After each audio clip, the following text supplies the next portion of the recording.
ne kemi grumbulluar në lidhje me ekzistencën e Arjan Brahimit. Dua t'ju them dhe diçka tjetër që në Austrinë, në lidhje me informacionin që është dhënë nga një zonjë javën e kaluar, jemi duke bërë verifikime. Do të presim një përgjigje zyrtare nga autoritetet e aeroportit të Vjenës për të marrë vesh pra pikërisht për atë fluturim që mund të ketë bërë vërtet Arjani nga Austria, pra nga Vjena në Toronto, nëse vërtet është prezentuar pra dhe ka prerë biletën me emrin e tij. Presim përgjigje zyrtare, gjithsesi do të lidhemi në këto momente me korespondentin tonë në Londër, Esat Braçe, për të marrë vesh gjitha ato informacione pra që kanë ardhur nga Londra kanë të bëjnë vërtet me Arjanin apo kemi të bëjmë me 16 personi. Atëherë kemi Esatin. Linja numër 1 regjia. Atëherë do të lidhemi në këto momente me Londrën. Esat. Aida, përshëndetje, Përshëndetje Esat, mirëmbrëma. Mirëmbrëma gjithëve. Atëherë jemi këtu vërtet, jemi në orët e para të mëngjesit Esat, sepse për shkak të fushatës zgjedhore sonte kemi hyrë me shumë orë vonesë në emisionin ton. Gjithsesi ne vazhdojmë misionin apo jo, pavarësisht se janë në orët e para të mëngjesit. Po tjetër, Aida, po tjetër. Sepse sikur një person të na ndjekë dhe të shikoj fotot e personave të humbur ndër vite, një informacion i tij do të jetë jashtëzakonisht i rëndësishëm për kërkimet dhe investigimet tona. Po tjetër. Ndërkohë, unë ju kërkoj ndjes, jo vetëm juve, por gjithë korespondentëve të cilët i kemi mbajtur pra të gozhduar pranë ekranit dhe të impenjuar me punë deri në këtë orë, gjithsesi jam e bindur se misioni është më i madh se ky qëndrim që ju keni bërë pra natën e sotme. Ashtu është, Aida. Esat, unë jemi duke folur pikërisht për historinë e Arjan Brahimit. Dhe do doja, si që jenë në djeni, pra javën e kaluar ka pasur shumë telefonata dhe informacione, të cilat vinin çuditërisht na flisnin për një djalë shkodran, i cili kishte të gjitha të dhënat e Arjan Brahimit dhe ndodhe në Londër.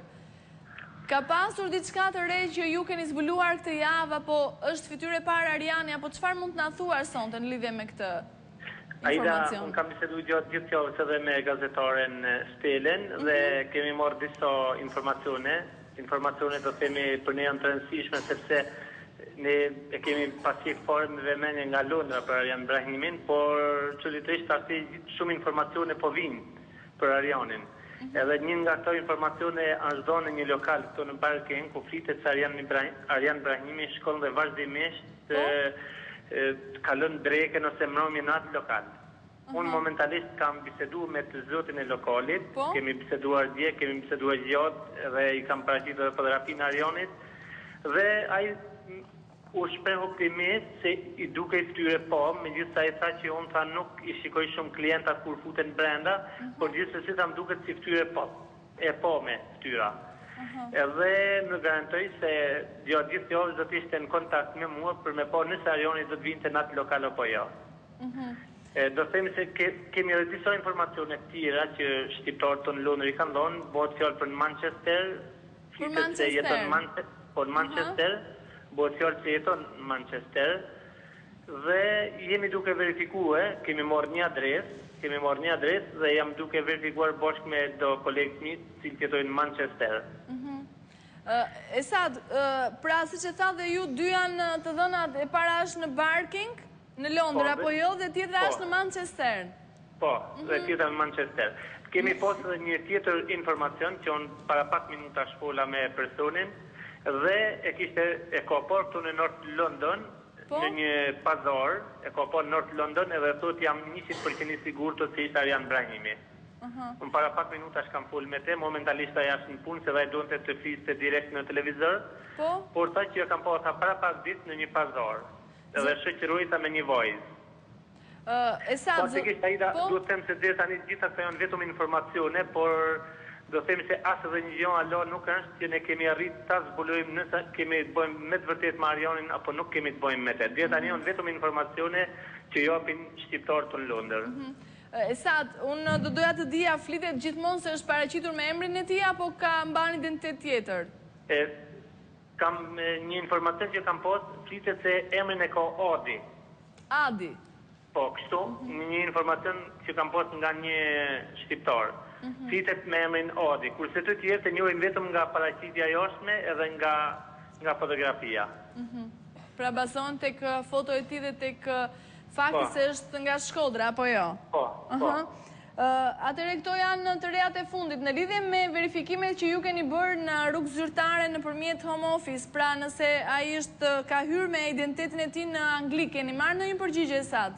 Aida, denoncimi i Arjan Brahim tash bon para pak javësh, apo në home office, edhe kemi shpresë që brenda këtij sezoni të marrim edhe një përgjigje nga home office dhe nga policia angleze këtu në Londër.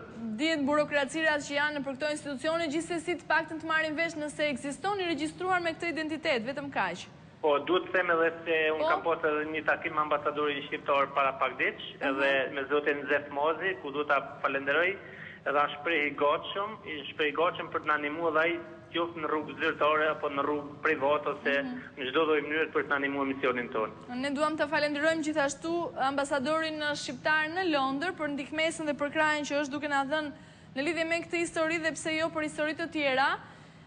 Aida, duhet të theksoj sepse familjarët unë e di se janë shumë të shqetësuar, sidomos familja e Arjan Brahimit janë shqetësuar edhe janë një familje mjaft e mirë në Shkodër, njëf nga afër dhe nuk e meritojnë që të kenë këtë dhimbje sot, por gjithmonë duhet të kenë durim sepse këto punë bëhen në mënyrë zyrtare dhe duhet i bëjmë me shumë kujdes.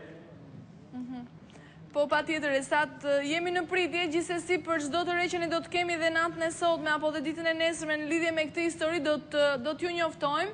Sot unë të falenderoj dhe të përshëndes. Dhe me që jemi pikërisht tek lidhja direkte që ne kemi me ju dhe sidomos me Londrën, do doja t'ju thosh, t'i vija ndjeni të gjithë teleshikuesi që na ndjekin në këto momente sepse ka pasur shumë emaile dhe telefonata cilët na kanë pyetur se çfarë kemi bërë për Altin Zekën, dua të them se kërkimet vazhdojnë, apo jo Esat, dhe mendoj se kemi diçka këtë radhë, apo jo? Aida, kërkimet vazhdojnë edhe jemi në një pikë kulminante tash për Altin Zekën, edhe për të njoftuar dhe familjarët e tij, edhe të afërmin të Altin Zekës këtu në Londër, ku ne kemi verifikuar disa adresa, edhe ato me fjalë janë optimist sepse jemi në gjurmët e tija. Gjithsesi vitet janë të shumta, Altin Zeka ka ndryshuar, nuk është Altin Zeka e kur ka qenë 15 vjeç, sot është bo burr, apo njeri i pjekun, apo me fëmijë, apo fëmia 8 vjeç. Kështu që shpresoj që edhe për Altin Zekën kena informacione mjaft të mira. Ju pa qëllim. Besoj që pas sezonit tjetër, kur edhe grupi i emisionit Njerëz Humën mund të udhtojnë edhe drejt Londrës me familjen e Altin Zekës, ne do ta çojmë direkt në adresën aty dhe nonat ose vëllezërit e tij do të takojnë me personin ku dyshohet dhe flitet në Londër sa është Altin Zeka. Sepse vetëm unë personalisht e kam takuar, kam nejt me te, kam biseduar me te dhe më ka deklaruar se jam nga Shqipëria, vllai është në Itali dhe janë të gjitha pikat, të gjitha shanset është vetë Altin Zeka. Të cilat përkojnë me Altin Zekën. Jo pa qëllim mund të pyeta, sepse ka shumë teleshikues të cilët duan të dinë se çfarë është bërë me këtë histori dhe unë dua t'ju them të gjithëve, sepse ne çdo histori e shkojmë deri në fund dhe jo pa qëllim pra përmenda sot historinë e Altin Zekës, një histori e cila na ka shoqëruar në 2 sezone rresht, ne kemi folur shumë për këtë histori sepse duke kërkuar Altinin nuk është vetëm historia e Altinit, por duke kërkuar Altinin ne zbulojmë dhe shumë histori të tjera të cilat kanë ngezur pezull dhe janë në pika kulminante. Esat, unë të falenderoj, të përshëndes dhe për çdo të re ne do të lidhemi sërish. Gjithashtu çdo të re që do të kemi do të jemi transparent me teleshikuesit si nëpërmjet pamjeve filmike, por dhe atyre të intervistuara. Esat, të përshëndes ty dhe nëpërmjet e gjithë shqiptarët e Anglisë, sidomos të Londrës. Natën e mirë, Natën e mirë, përshëndetje. Pra, ishim në një lidhje telefonike të drejt për së drejti me korespondentin ton në Londër, Esat Braçe, i cili na dha pra të reat e fundit dhe verifikimet që ai ka bërë në lidhje me historinë e Arjan Brahimit. Janë dhe të tjera, por për momentin nuk do të bëhen publike sepse janë verifikime sipër. Gjithsesi, e rëndësishme është se persona pra, sidomos në parking, në lokalin ku është parë të hyjë dhe të dali, janë shumë optimist dhe mendojnë se e kanë parë. Kjo është më kryesorja. Dua t'ju them se javën e kaluar është bërë dhe një telefonat shumë e rëndësishme, po nga Anglia dhe pikërisht nga Londra, nga një zotëri i cili deklaroi se ka njohur Arjanin që në Shkodër, që kur ata kanë qenë pra shok në Shkodër. Dhe në asnjë mënyrë tha Arjani nuk është gjallë dhe nuk ka rënë dëshmor në luftën e Kosovës, pasi unë e kam takuar dhe kam pirë kafe me të. Me këtë zotëri ne kemi tentuar të flasim disa herë. Momentalisht nuk kemi arritur të kontaktojmë deri në fund dhe të marrim vesh si është e vërteta. Gjithsesi, unë jam e bindur që natën e sotme, pra nëse ai na ndjek apo në vazhdim do doja të ritelefononte sepse kemi lënë kemi ngelur në një pikë kyçe dhe në një pikë kryesore në lidhje me historinë e Arjan Brahimit. Por gjithsesi unë do doja të japja fjalën të dy gazetarëve që janë marrë gjatë gjithë kësaj jave me verifikimet në lidhje me historinë e Arjan Brahimit si Bernardit por dhe Stelës. Atëherë Bernard, cilat janë të reat e fundit, pra që janë zbuluar disa që janë zbuluar nga ana juaj dhe nga ana e Stelës? Ajda, atër unë mund të them përderisa përmendëm dy pista që ishin Kanadaja dhe gjithashtu edhe Anglia, një pjesë të informacioneve të Anglisë, bashkëpunëtori jonë Esati i deklaroi dhe është akoma në verifikim e sipër, sidomos për numrin që ju përmendën, doja të bëja thirrje zotërisë. Informacioni është marrë, por në mënyrë që të merret krejtësisht i plot dhe për të shtuar dhe detajet tjera, do t'i luteshim që të kontaktojnë përsëri pasi numri i tij është marrë gabim. Pra zotëria ka lënë numrin gabim në redaksinë e emisionit, por ka qenë një informacion shumë i rëndësishëm, ai që sapo ju thatë, pra se ai ka qenë shok me Arjanin dhe njihte nga afër që në Shkodër. Kjo ishte për sa i përket Anglisë, pra plus të disa të tjera që janë ende duke u verifikuar, ndërsa për sa i përket pisës së Kanadas, unë mund të them se pavarësisht se ekziston si pisë, është disi më e vakët se të tjerat, por gjithsesi informacionet vijnë nga Toronto dhe nga disa verifikime paraprake, siç kemi thënë dhe javën e shkuar, ka dalë që personi në fjalë përsimin pisën nuk ka qenë Arjan Brahimi. Megjithatë, ka pasur edhe telefonata të tjera të cilat kanë dhënë gjurmë jete pra për Arjan Brahimin në Kanada. Në lidhje me Kosovën, Bernard, dhe me ato informacione zyrtare dhe diçka konkrete që ne kemi kërkuar nga Kosova dhe pikërisht nga betejë e Rahovecit, ku shumë persona kanë marrë dhe madje edhe familjarëve ju kanë shkuar me njëherë mbas 5 vjeteve të zhdukjes së Arjanit, duke ju thënë se Arjani ka rënë dëshmor në luftën e Kosovës. Nga Kosova ka pas në një informacion i besueshëm apo diçka tjetër? Absolutisht. Unë, përderisa e specifikuat fjalën informacion të besueshëm, unë nuk do të veçoja asnjë informacion të tillë, domethënë, janë thjesht, unë mund t'i quaj me plot gojën deri në këtë moment, përderisa nuk janë të verifikuara, thjesht legjenda.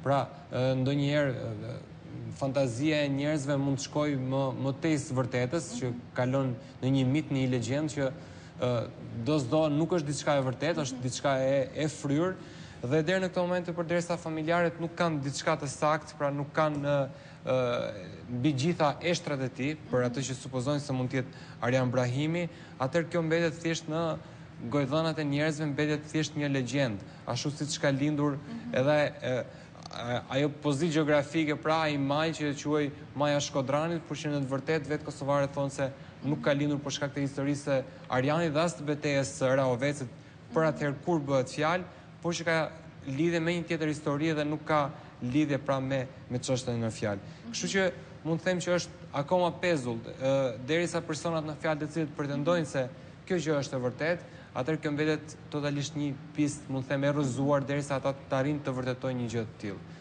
Por natyrisht redaksioni i emisionit Njerëzrum ka qenë gjithmonë e hapur, gjithmonë bashkëpunuese për të mirëpritur çdo lloj burimi informacioni dhe sidomos të gjithë ata të cilët duan të japin informacion për ta njerëz, pasi ne mund të mbahemi në çdo lloj informacioni që vjen në redaksi, sepse shumë herë rastisht që deli vërtet dhe personi gjendet. Bernard, unë do doja të ngelesha pak tek një pikë jashtëzakonisht e rëndësishme që është momenti se si mund të jetë larguar Arjani. Duke marrë shkas nga informacionet që kanë ardhur të javë, na janë dhënë dy pra versione dhe njëra mendojmë se mund të jetë nga më të besueshme, duke marrë shkas dhe lokalin që ai frekuentonte sa herë që vinte në Tiranë. Pra mendohet se ka ardhur bashkë me një person tjetër, janë larguar drejt Vlorës dhe nga Vlora në Itali dhe nga Italia drejt Zvicrës. Të paktën, ky është një version i cili merret i besueshëm duke marrë shkas se na është dhënë emri i kafenes ku ai frekuentonte, apo jo, Bernard? Gjë që e njohin dhe familjarë dhe dinë se shpeshherë, apo jo, e them këtë dhe për vllajën e Arjanit, shpeshherë kur ai vinte në Tiranë ju thoshte se vinte në filan, pra në këtë kafene. Mirëmbrëma ju gjithëve, përshëndetje. Përshëndetje. Do t'ju falenderoj për punën e palodhueshme që e bani për vllajën tim dhe për gjithë personat e tjerë. Faleminderit. Për sa i përket vllajt, kur ka qenë në Shqipëri, frekuentonte shumë bar kafene Nikolino, që është në Tiranë. Ka qenë në Tiranë. Dua t'ju them diçka të rëndësishme, në momentin që ju nuk e kishit publikuar asnjëherë, gjithashtu dhe ne nuk e dinim se çfarë bari frekuentonte, vlla juaj, pikërisht në atë moment kanë mbritur në studion tonë disa telefonata, të cilat na tregu